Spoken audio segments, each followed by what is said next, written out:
저는 개인적으로 살아온 삶을 이렇게 쭉 되돌아보면 일체의 비결을 배우는 삶이었다라고 그렇게 고백할 수가 있습니다.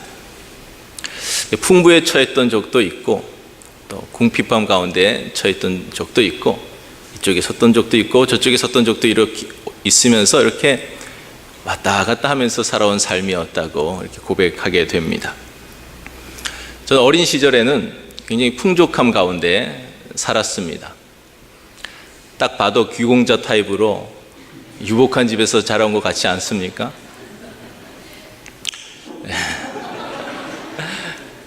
이런 애매한 반응이 나올 줄 알았습니다. 대놓고 아니라고 하기도 그렇고 그렇다고 하기는 아닌 것 같고 그러신 것 같은데, 물론 객관적으로 풍족하지는 않았지만 상대적으로 볼 때에 굉장히 풍족했어요. 이미 밝힌 것처럼 강원도 산골에서 자랐거든요.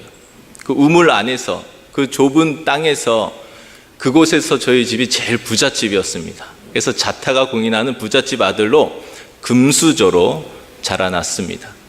그러니까 예를 들면 다른 친구들은 겨울에 이렇게 강이 얼면 썰매를 타잖아요. 저희 동네에서는 시계토라고 그랬는데, 여러분 어떻게 표현할지 모르겠지만 앉아서 타는 그 썰매를 만들어서 이렇게 탔는데, 저는 일어나서 스케이트를 타고 다녔습니다. 다른 애들은 다 이렇게 삽으로 이렇게 콩콩 뛰는 걸 하는데 저는 스카이 콩콩을 더 높이 점프하면서 다니는 그런 생각이 지금도 선합니다. 그렇게 풍족했던 제가 이제 우물 안에서 벗어나서 초등학교 6학년 때 서울로 공부를 시키겠다고 다 집 이사를 했습니다.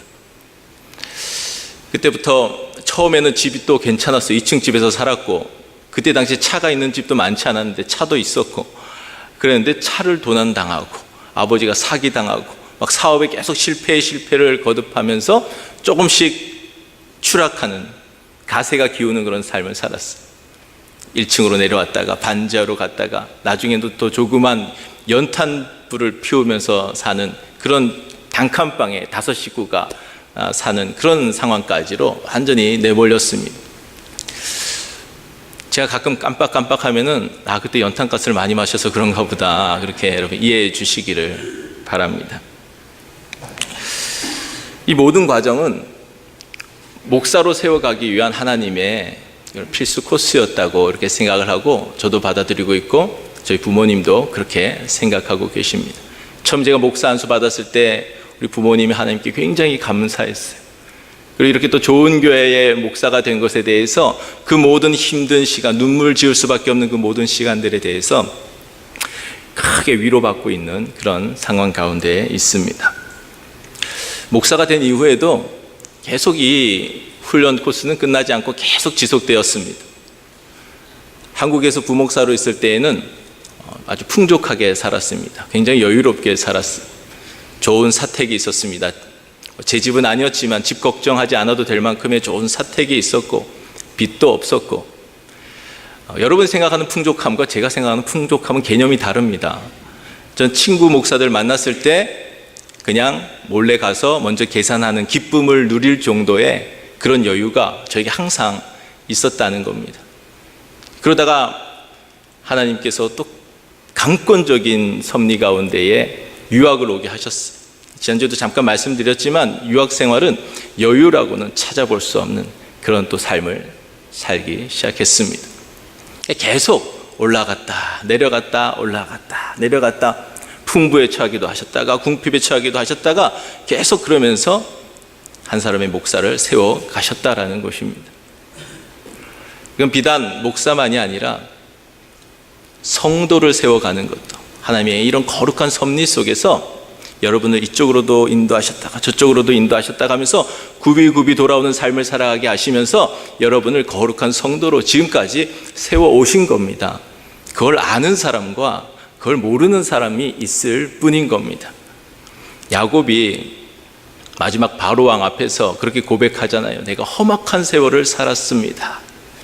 인간적 기준으로 볼 때는 자신의 삶을 되돌아보니까 파란만장한 삶을 살았으니까 험악한 세월을 살았다라고 고백하는 것이지만, 그 사기꾼과도 같았던 야곱을 하나님과 겨루어 이긴 이스라엘로 삼기 위하여서 하나님께서 그 인생 가운데, 한 인생 가운데 개입하셔서 계속해서 추적하시고 엉뚱한 길로 가면 데려오시고 이쪽으로도 저쪽으로도 인도해 가시면서 결국은 하나님의 사람을 만들어내고야 마시는 하나님의 열심이 한 사람 한 사람 가운데 집중되어졌다라는 것입니다.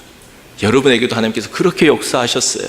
나는 몰라서 그렇지, 내가 깨닫지 못해서 그렇지, 내가 입으로 고백되어지지 않아서 그렇지, 하나님은 여러분 가운데 그렇게 역사하셨다라는 것입니다. 여러분의 삶을 한번 이렇게 쭉 되돌아보실 때에 궁핍한 상황 가운데 있을 때 예수님을 더 잘 믿었습니까? 풍부함 가운데 있을 때 더 잘 믿었습니까? 사람마다 다르긴 한데 대체적으로는 궁핍한 상황 가운데 있을 때 예수님 잘 믿는 사람들이 많은 것을 보게 됩니다.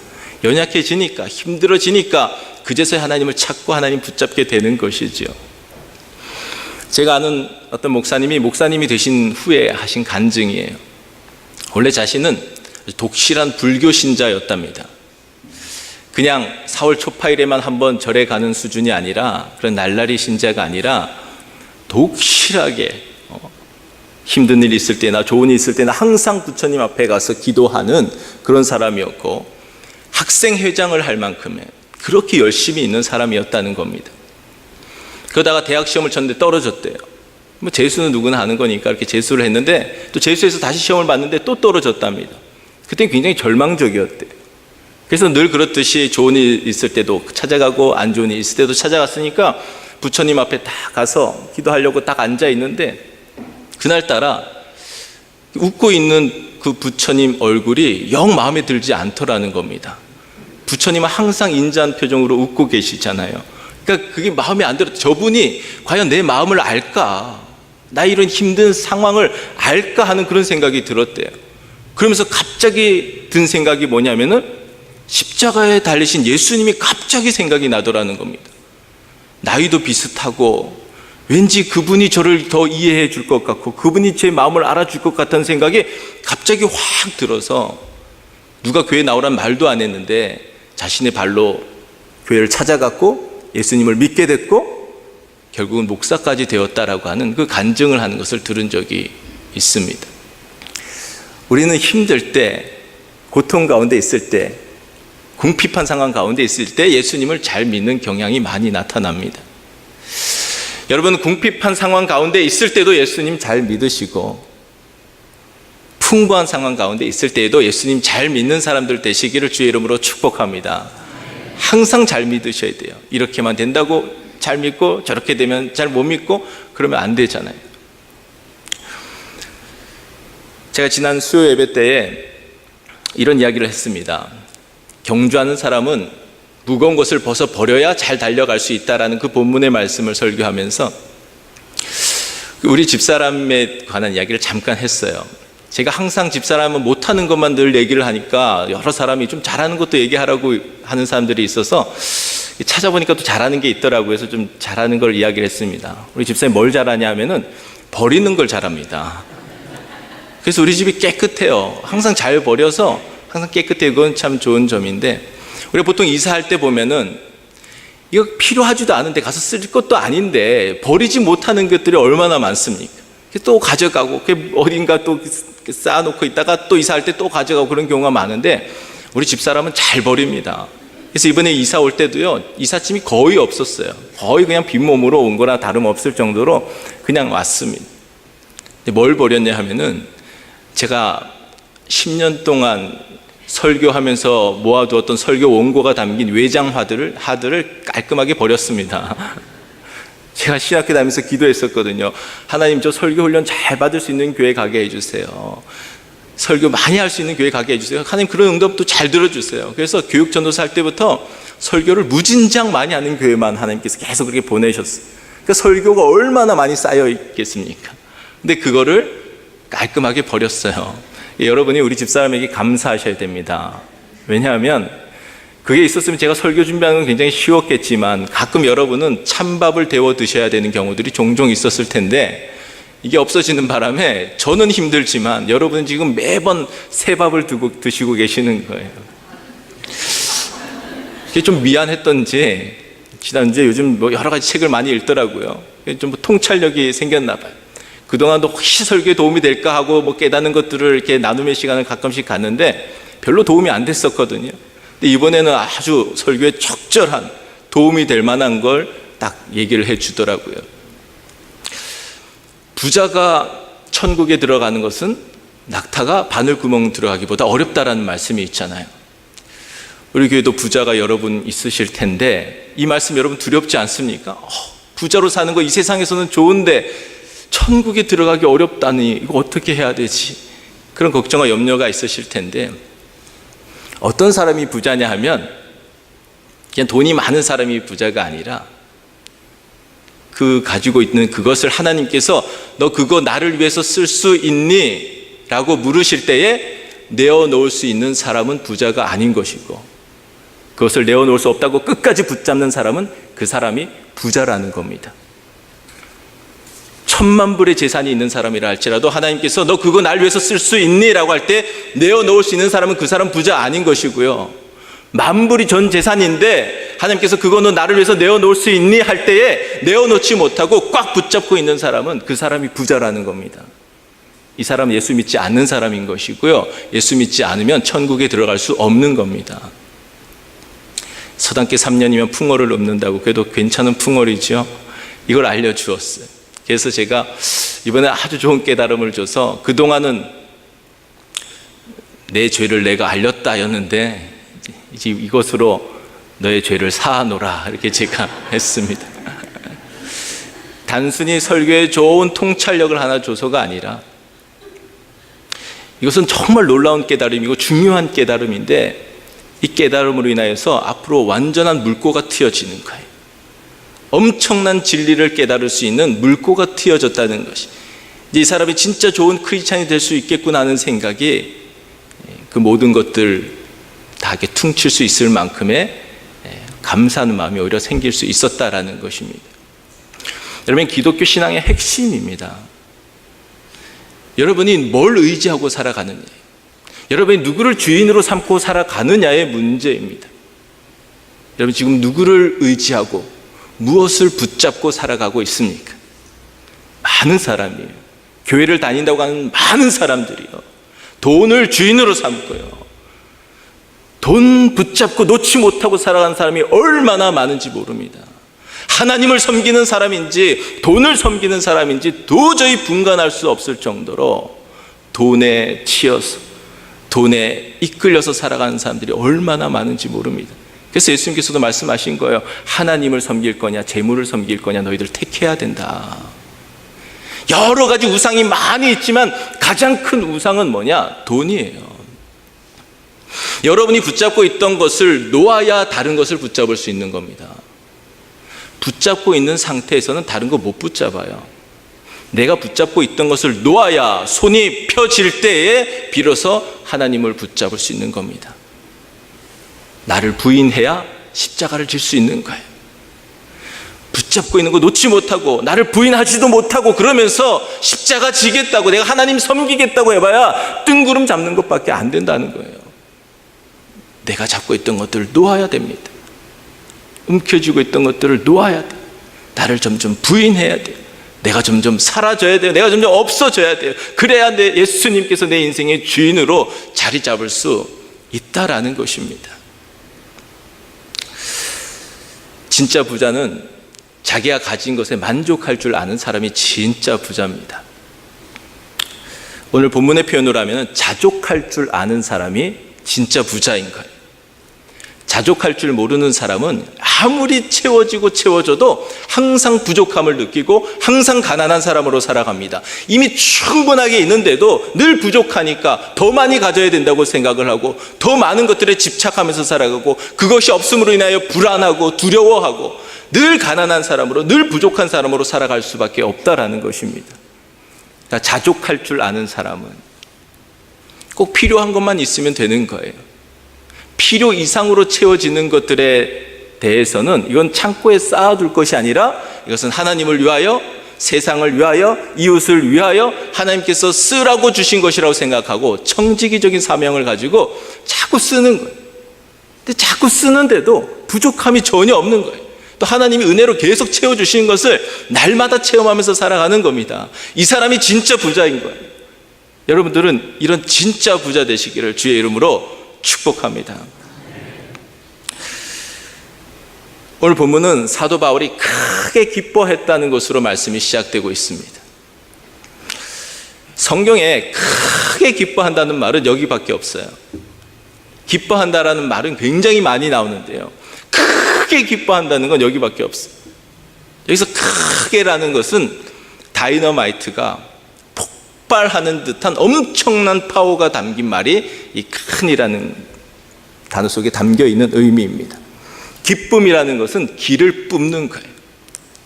그러니까 다이너마이트가 폭발하는 것 같은 그 기쁨이 용솟음 친다는 것이 바로 크게 기뻐한다라는 이 표현 속에 담겨 있다는 것입니다. 무엇 때문에 크게 기뻐했느냐? 10절 말씀만 보면 여러분이 잘 이해가 되질 않습니다. 14절부터 나오는 말씀들을 여러분이 쭉 보셔야 기뻐하는 이유를 여러분이 정확하게 알 수가 있는 거예요. 성찬식도 있고 해서 다시 보진 않습니다. 집에 가서 여러분 꼭 살펴보시고요. 간단하게 상황을 설명하겠습니다. 빌립보 교회 성도들이 그동안 바울을 도우려고 여러 가지 기회를 봤는데 그 기회를 잘 포착하지를 못했었어요. 그랬다가 드디어 바울이 있는 곳도 알고, 그래서 에바브로 디도 편에 여러 가지 선물과 선교 헌금을 가득 담아서 보낸 겁니다. 이게 바울이 지금 그걸 받은 거예요. 근데 단순히 그 선물을 받은 것 때문에 기쁜 것이 아니라, 내가 갑자기 풍족해진 것 때문에 기쁜 것이 아니라, 내가 2년간 목회했던 빌립보 교회 성도들이 자기 배만 불리는 사람이 아니라 복음에 참여하는 사람들이 되었다는 것 때문에 크게 기뻐했다는 겁니다. 자기 자신은 있어도 되고 없어도 된다는 거예요. 풍부에 처해도 상관없었고 빈에 처해도 상관없었다는 겁니다. 어떤 상황 가운데서도 나는 주님 안에서 기뻐할 수 있는 능력이 있다라는 것이 11절부터 13절까지의 말씀이고, 지금 기뻐하는 이유는 뭐냐면 내가 갑자기 풍족해져서 선물을 많이 받아서가 아니라 너희들이 이 복음에 참여하는 사람이 됐다는 것이, 그동안 내가 지식으로도 가르쳤고 삶으로도 가르쳤는데 너희들이 머리로만 아는, 관념으로만 아는 그리스도인이 되면 어떻게 하나, 바울 가운데 걱정이 있었는데 빌립보 교회 성도들이 그저 머리로만 아는 사람이 아니라, 머리로만 신앙생활하는 사람들이 아니라 삶으로 복음에 참여하는 사람들이 되었다는 것 때문에 크게 기뻐했다는 거예요. 용솟음 치는 듯한 기쁨이 마음 가운데서 솟구쳐 올랐다라는 것입니다. 바울은 삶 자체가 복음이었습니다. 복음으로 사는 그리스도인, 이것저것 따질 것 없이 뭐니 해도 가장 적합하게 산 사람은 바울입니다. 오늘 우리 13절 이 말씀, 한 절 말씀만 보아도 그가 어떻게 살아갔는지, 어떻게 살아가는 것이 복음으로 살아가는 것인지 우리는 선명하게 알 수가 있습니다. 우리 13절 말씀 같이 한번 읽어보겠습니다. 시작. 내게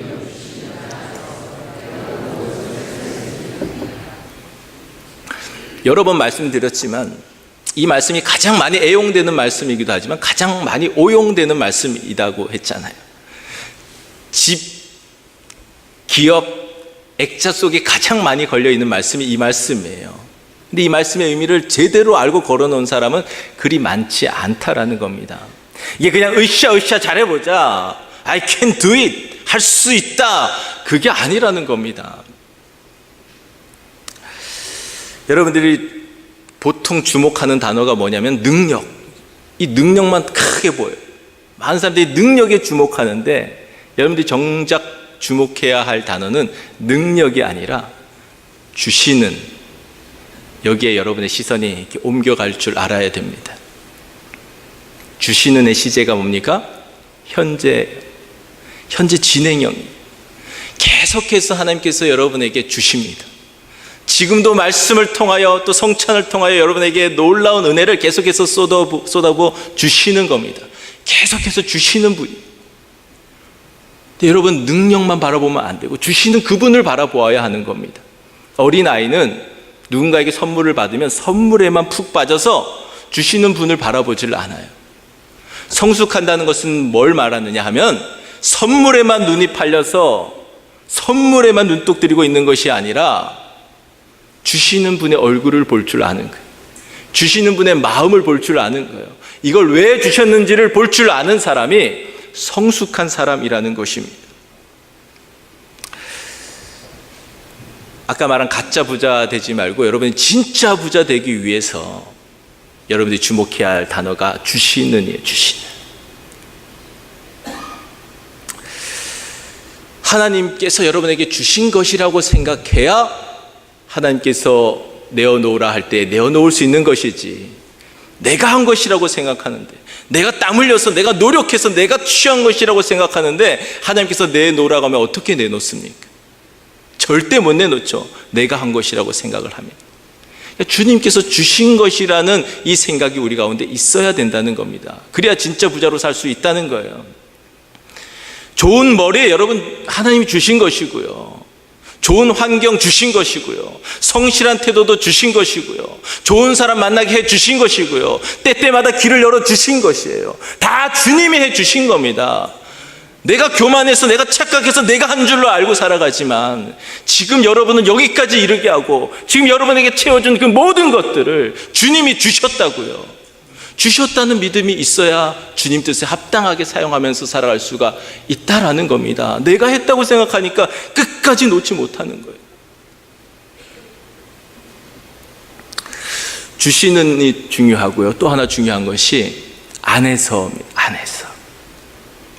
그리스도 안에서, 이 말은 성경에 164회나 나올 만큼 굉장히 중요한 주제예요. 오늘 이 주제를 다 하기에는 시간이 부족하고, 그래서 이 주제는 다음 주 설교에 집중적으로 다시 말씀의 은혜를 나누려고 합니다. 다음 주 너무 중요한 날이에요. 계획 있는 거 다 취소하셔야 됩니다. 절대 놓치면 안 되는 말씀입니다. 사도 바울이 그리스도 안에 있었기 때문에 모든 것을 할 수 있다고 고백하는 겁니다. 근데 여러분, 할 수 있느니라 앞에 붙어야 할 단어가 있어요. 그 단어를 여러분이 붙여서 이 말씀을 이해해야 이 말씀의 의미를 정확하게 알 수 있는 겁니다. 그 한 단어가 뭐냐 하면 감당입니다. 감당. 절 따라서 해주시길 바랍니다. 내게 능력 주시는 자 안에서 내가 모든 것을 감당할 수 있습니다. 할렐루야. 여러분, 주님 안에 있어도 풍부에 처할 수도 있고 궁핍에 처할 수도 있습니다. 예수 믿는다고 다 부자 되는 거 아니잖아요. 예수 안에 있어도 이쪽 길로 갈 수도 있고 저쪽 길로 갈 수도 있는 거예요. 그러니까 주님 안에 있기만 하면 어떤 길로 인도함을 받으며 살아간다 할지라도 감당하면서 살아갈 수 있다는 겁니다. 있다고 해서 거만해지지도 않고요, 없다고 해서 비굴해지지도 않아요. 주님 안에 있기만 하면 다 감당할 수 있다는 거예요.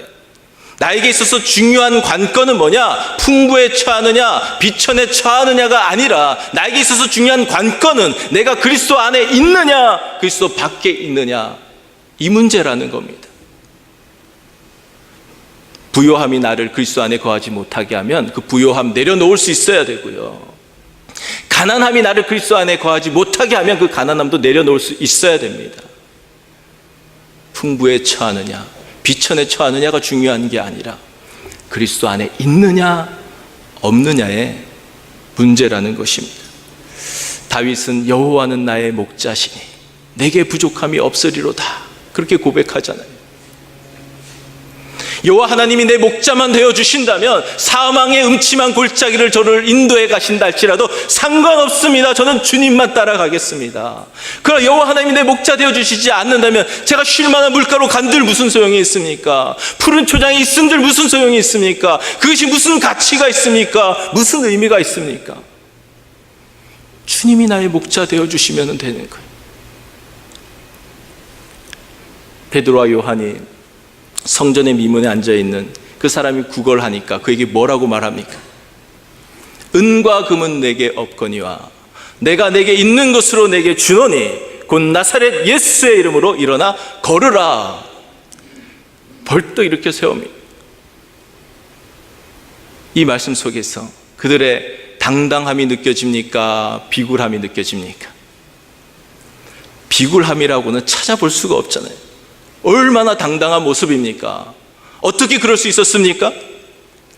예수님의 이름이 그들 안에 가득 차 있었기 때문입니다. 여러분, 돈 있으면 좋겠지만 없어도 되는 거예요. 그런데 예수님의 이름은 있어도 되고 없어도 되는 것이 아니라는 것입니다. 예수님의 이름은 꼭 있어야만 하는 것입니다. 교회가 돈이 없어서 망하지 않습니다. 예수님의 이름의 권세가 없어지면 그 교회는 망하는 겁니다. 여러분 안에 예수님의 이름이 있으시기를 주의 이름으로 축복합니다. 우리 교회 안에 예수 이름의 권세가 가득 차기를 주의 이름으로 간절히 축복합니다. 오늘 본문에서 마지막으로 꼭 살펴보아야 할, 또 놓치지 말아야 할 단어가 있습니다. 그게 뭐냐 하면 배웠노니, 배웠노라. 이것이 두 번이나 반복됩니다. 일체의 비결을 배웠고 자족하기를 배웠다는 겁니다. 머리로만 배운 것이 아니라 삶으로 배웠다는 겁니다. 온 몸으로 체험하는 신앙인이 되었다라는 것입니다. 머리로만 알고 머리로만 신앙생활하는 사람들이 교회 안에 너무너무 많습니다. 삶으로 체험되어지지 않는 믿음은 그 가짜 믿음이에요. 진짜 믿음은 삶으로 경험되어지는 삶이, 그 믿음이 진짜 믿음이라는 것입니다. 예수 믿는 것은 받은 증거 많도다. 이것이 그 입술로만의 찬양이 아니라 우리의 삶에서 우러나오는 진정한 고백이 되어져야 된다라는 것입니다. 사도 바울은 삶으로 배운 거예요.